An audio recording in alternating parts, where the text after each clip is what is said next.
저희 아들이 굉장히 싫어하는 게 하나 있습니다. 뭐냐면 바로 이를 닦는 겁니다. 제가 아이 이를 닦아줄 때마다 울면서 싫어합니다. 그럼에도 불구하고 저희 아이가 끝까지 참는 이유가 있습니다. 바로 이를 다 닦고 나면 자일리톨 사탕을 먹을 수 있다는 소망입니다. 그냥 사탕을 먹으면 이 닦는 게 의미가 없어지잖아요. 근데 요즘은 이를 닦고 난 뒤에도 먹을 수 있는 사탕이 있어요. 그거를 저희 아이가 엄청 좋아하는데 칫솔을 가지고 가면요, 사탕을 자기가 갖고 와요.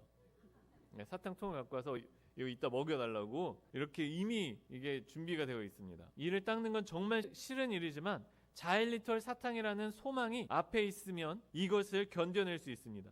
우리의 신앙 여정도 마찬가지입니다. 우리가 우리 앞에 있는 소망을 안다면 우리의 인생길과 신앙 여정을 견뎌낼 수 있습니다. 그래서 어거스틴은 이렇게 말합니다. 분명히 소망은 우리의 망명 생활에서 매우 필요합니다. 소망은 여정 가운데서 우리를 위로하는 것입니다. 여행자가 길을 걷는 것이 지치게 느껴질 때에도 그가 그 피로를 견뎌내는 이유는 바로 도착할 것이 하는 소망이 있기 때문입니다. 만일 그에게서 도착에 대한 모든 소망을 빼앗아 버린다면 그는 즉시 걸어갈 힘을 잃고 말 것입니다. 그러므로 우리가 여기서 가지고 있는 이 소망 역시 우리의 망명과 우리의 여정에 속한 의로움의 본질적인 한 부분입니다. 지금 우리가 걷고 있는 이 길이 힘든 이유는 길이 길어서가 아닙니다. 도착을 확신하지 못할 때, 소망이 흐려질 때, 그때 그 길은 견딜 수 없게 됩니다. 그러나 이 길의 끝을 알고 있다면, 목적지를 알고 있다면, 우리의 소망이 무엇인지 알고 있다면 사람은 놀랍도록 그 길을 견뎌냅니다. 한 번은 대학교에 다닐 때 친구가 저희 집에 놀러 온 적이 있습니다. 집 주변에 아무것도 없는데 왜 굳이 오려고 하느냐고 물어보니까 꼭 와보고 싶다는 거예요. 그때 당시 저는 집에서 학교까지 왕복 4시간씩 통학했어요. 그러니까 학교에서 집까지 편도로 보통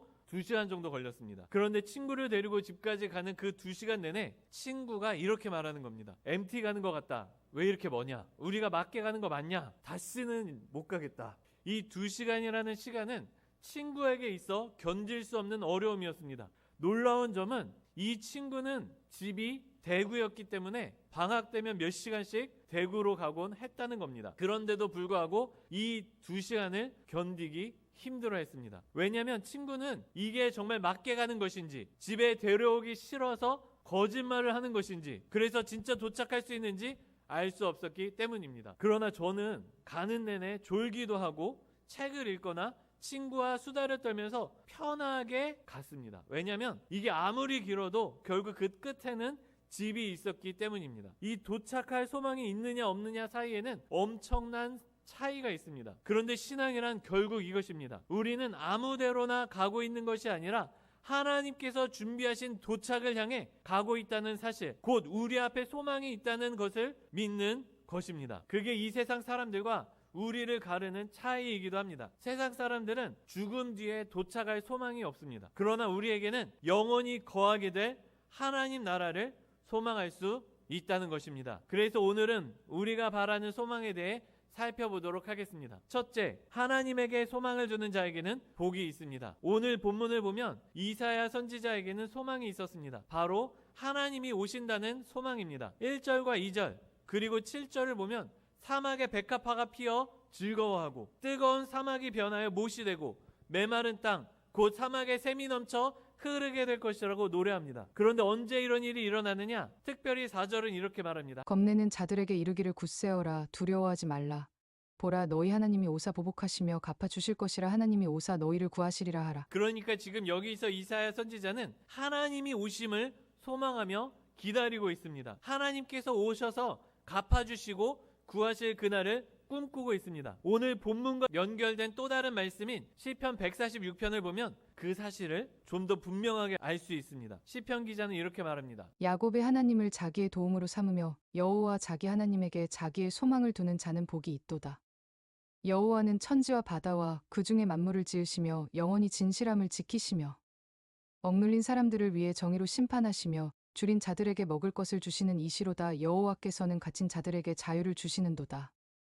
여호와께서 맹인들의 눈을 여시며 여호와께서 비굴한 자들을 일으키시며 여호와께서 의인들을 사랑하시며 여호와께서 나그네들을 보호하시며 고아와 과부를 붙드시고 악인들의 길은 굽게 하시는도다.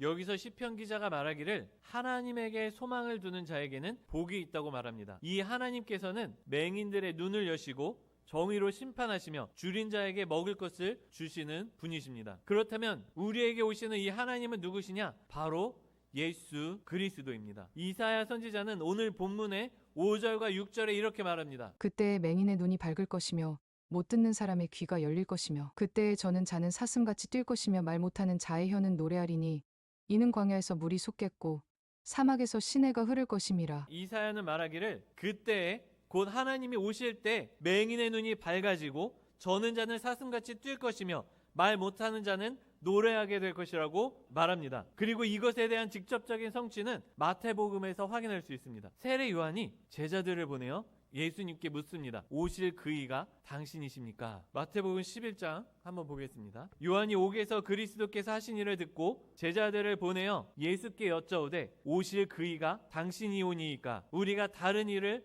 기다리오리이까? 예수께서 대답하여 이르시되 너희가 가서 듣고 보는 것을 요한에게 알리되 맹인이 보며 못 걷는 사람이 걸으며 나병한 자가 깨끗함을 받으며 못 듣는 자가 들으며 죽은 자가 살아나며 가난한 자에게 복음이 전파된다 하라. 아멘. 이사야서에 예언되었던 그 말씀이 여기서 성취된 것을 우리는 볼 수 있습니다. 그런데 이 의미를 잘 알아야 합니다. 이 말씀에 대해 어거스틴은 이렇게 말합니다. 보시다시피 그리스도께서는 육신으로 오실 예정이었습니다. 아무나 오는 것이 아니었고 천사도 아니며 사신도 아니었습니다. 오히려 그분 자신이 오셔서 너희를 구원하실 것이다 라고 말하십니다. 어거스틴의 말은 매우 간단합니다. 이사야가 오기를 바라고 꿈꾸었던 그분은 천사나 선지자가 아니라 하나님 그 자신이라는 것입니다. 세례 요한의 질문도 동일합니다. 이사야서에서 이야기했던 오실 그분 곧 하나님이 오신다고 했는데 당신이 그 하나님이냐는 것입니다. 그리고 예수님의 대답도 명료합니다. 봐라, 하나님이 오시면 이런 일들이 일어난다고 했는데 지금 실제로 이런 일이 일어나고 있지 않냐? 내가 예언해서 말한 바로 그 하나님이다. 그러니까 우리가 소망으로 품어야 하는 분은 하나님이신 예수님이라는 것입니다. 우리의 기다림에서 중요한 것은 무엇을 어떤 확실성으로 기다리느냐입니다. 올지 안 올지 모르는 것을 기다리는 사람은 결국 불안해지고 끝내는 포기하게 됩니다. 그러나 반드시 오실 것을 아는 기다림은 다릅니다. 그 기다림은 사람을 무너지게 하지 않고 오히려 끝까지 걷게 합니다. 대구까지 자주 내려갔던 그 친구가 2시간을 견디기 힘들어했던 이유는 정말 그 집에 도착할 수 있을지 없을지 몰랐기 때문이에요. 그러나 저는 매일 4시간씩 왕복으로 학교를 다니더라도 그 4시간이 힘들지 않았던 이유는 결국 저는 그 도착지에 도착할 것을 알았기 때문이에요. 그 시간에 졸더라도, 그 시간에 책을 읽더라도, 그 시간에 친구와 수다를 떨더라도 그 시간이 낭비가 아니었던 것입니다. 예수님도 마찬가지예요. 우리에게 그 소망이 확실하게 우리에게 올 것을 명확하게 알고 있다면 우리의 이 여정은 어렵지 않다는 것입니다. 이사야가 바라보았고 세례 요한이 사모하며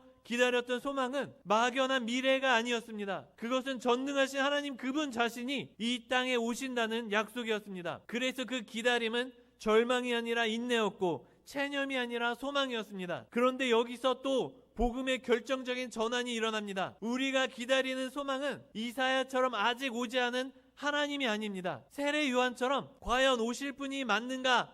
를 물어야 하는 대상도 아닙니다. 우리의 소망은 이미 오셨습니다. 하나님께서 친히 오셔서 우리의 곁에 거하시고 우리의 눈앞에서 말씀하시고 십자가에서 우리를 구원하셨습니다. 아멘. 바로 이 땅에 오신 예수 그리스도이십니다. 아멘. 그러므로 우리의 신앙은 단지 기다리는 신앙이 아니라 이미 주어진 소망을 붙잡고 살아가는 신앙입니다. 아멘. 이미 오신 하나님 때문에 오늘을 견디고 이미 시작된 하나님 나라 때문에 이 길을 끝까지 걸어가는 신앙입니다.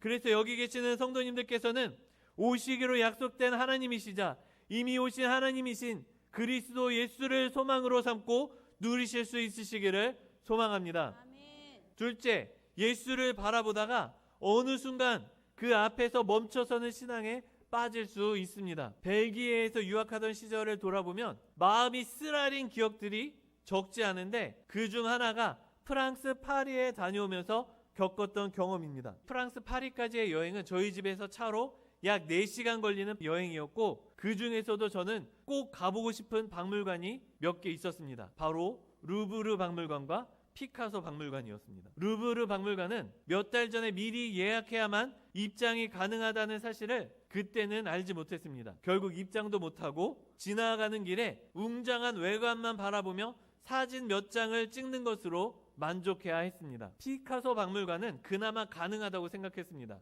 폐장 시간이 오후 6시라서 늦어도 5시까지는 도착하면 충분하다고 여겼습니다. 그러나 프랑스의 악명 높은 교통체증을 미처 계산하지 못했습니다. 차는 예상보다 훨씬 심하게 막혔고 결국 박물관 앞에 도착했을 때는 오후 5시 30분이었습니다. 문제는 그 시간이었습니다. 피카소 박물관은 5시 15분부터 입장을 제한하고 있었습니다. 저희 바로 눈앞에서 입장이 끊기고 만 것입니다. 결국 저희는 그날 피카소 박물관의 문 앞에서 발길을 돌려야 했습니다. 아무리 루브르 박물관과 피카소 박물관 외관이 멋지고 화려해도 그 안에 들어가지 못하면 아무 소용이 없습니다. 백날 첫날 박물관 외관을 사진 찍어도 그 안에 들어가지 못하면 아무것도 아니라는 사실을 그날 깨달았습니다. 그런데 예수님도 마찬가지입니다. 우리가 백날 교회를 찾아도 예수를 만나지 않고 그 앞에서 돌아서면 그 신앙은 아무것도 아니라는 것입니다. 그런데 우리가 금방 읽은 마태복음의 말씀을 잘 살펴야 합니다. 마태복음 11장을 한번 보겠습니다. 요한이 옥에서 그리스도께서 하신 일을 듣고 제자들을 보내어 예수께 여짜오되 오실 그이가 당신이오니까 우리가 다른 일을 기다리오리이까. 예수께서 대답하여 이르시되 너희가 가서 듣고 보는 것을 요한에게 알리되 맹인이 보며 못 걷는 사람이 걸으며 나병한 자가 깨끗함을 받으며 못 듣는 자가 들으며 죽은 자가 살아나며 가난한 자에게 복음이 전파된다 하라. 여기서 중요한 것은 맹인이 보며 못 걷는 사람이 걷는 게 아닙니다. 오실 그이가 당신인지가 중요합니다. 그러니까 음식으로 예를 들자면 치유 사역은 음식이 아니라 음식 냄새입니다. 그리고 음식 그 자체는 예수 그리스도입니다. 치킨집을 지나가면 치킨 냄새가 납니다. 빵집을 지나가면 빵 냄새가 납니다. 그러니까 냄새는 거기에 음식이 있다는 강력한 증거가 됩니다. 즉 예수님의 표적은 그분이 누구이신지를 가리킬 뿐 그분 자체를 대신하지는 않습니다. 그러니까 예수님의 치유 사역은 예수님이 누구이신지를 보여줄 뿐이지 치유 사역 자체가 중요한 게 아니라는 것입니다. 이걸 헷갈리면 신앙에 문제가 생깁니다. 정확하게 말하자면 하나님이 아닌 것으로 가두는 우상 숭배에 빠지거나 예수가 아니라 치유 사역 앞에서 멈춰서게 됩니다. 물론 예수님이 계시면 분명히 향기롭고 아름다운 냄새가 납니다. 그 냄새를 맡으면 기분이 좋아지고 머리가 맑아지기까지 합니다. 그러나 문제는 이 냄새를 아무리 맡아도 배가 불러지지 않는다는 것입니다. 교회 안에 어떤 사람들은 교회에서 축복이나 치유, 성공 같은 향기만 찾는 사람들이 있습니다. 축복이나 치유, 성공 그 자체는 분명 매우 좋은 것이지만 예수님 그분 자체를 만나야지 향기에서 멈춰서는 안 된다는 것입니다. 예수님이 하신 이야기도 동일합니다. 요한복음 6장에 예수님께서 이렇게 말씀하십니다. 예수께서 대답하여 이르시되 내가 진실로 진실로 너희에게 이르노니 너희가 나를 찾는 것은 표적을 본 까닭이 아니요 떡을 먹고 배부른 까닭이로다. 예수님의 이 말씀은 사람들이 하나님이신 예수를 찾는 게 아니라 떡을 찾고 성공을 찾고 축복을 찾는다는 것입니다. 특히 성탄절을 보면 그런 사람들을 무수히 볼 수 있습니다. 크리스마스 분위기에 취해서 기쁘게 노래하고 즐깁니다. 그러나 크리스마스가 가르쳐주는 예수 그리스도까지는 결코 도착하지 못하는 사람들이 무수히 많이 있습니다. 우리는 크리스마스의 분위기가 아니라 예수 그리스도의 오심을 기다려야 합니다. 예수 그리스도의 향기에서 멈추는 것이 아니라 예수 그리스도까지 나아가야 합니다. 치유와 축복이라는 향기를 소망하는 것이 아니라 참된 음식이자 참된 만나이신 예수 그리스도를 소망해야 합니다. 그것을 극명하게 보여주는 것이 바로 성찬입니다. 예수님은 이렇게 말씀하십니다. 내 살은 참된 양식이요 내 피는 참된 음료로다. 여기 계시는 성도님들께서는 음식 바로 앞에서 멈추는 것이 아니라 참된 양식이신 예수 그리스도까지 나아가시는 성도님들 되시기를 소망합니다.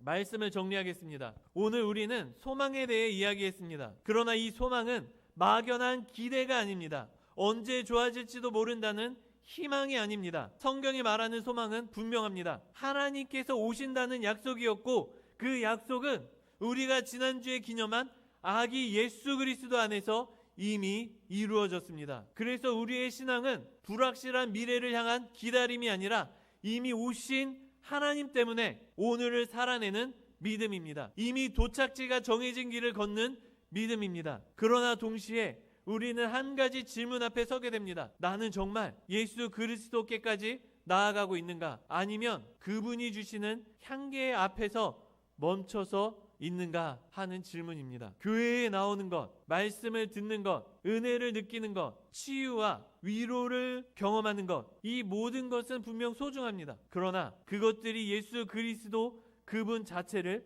대신할 수는 없습니다. 외관만 보고 돌아선 박물관처럼 향기만 맡고 음식을 먹지 않은 사람처럼 우리는 예수님 앞에서 멈춰서는 신앙에 머물러서는 안 됩니다. 우리가 바라는 소망은 분위기가 아닙니다. 우리가 바라는 소망은 결과가 아닙니다. 우리가 바라는 소망은 성공이나 축복이 아닙니다. 우리가 바라는 소망은 예수 그리스도이십니다. 이미 오신 하나님, 우리 가운데 거하시는 하나님, 그리고 다시 오실 하나님이신 예수 그리스도를 오늘도 우리의 유일한 소망으로 붙들며 살아가는 저와 여러분들 되시기를 주님의 이름으로 축원합니다. 기도하겠습니다.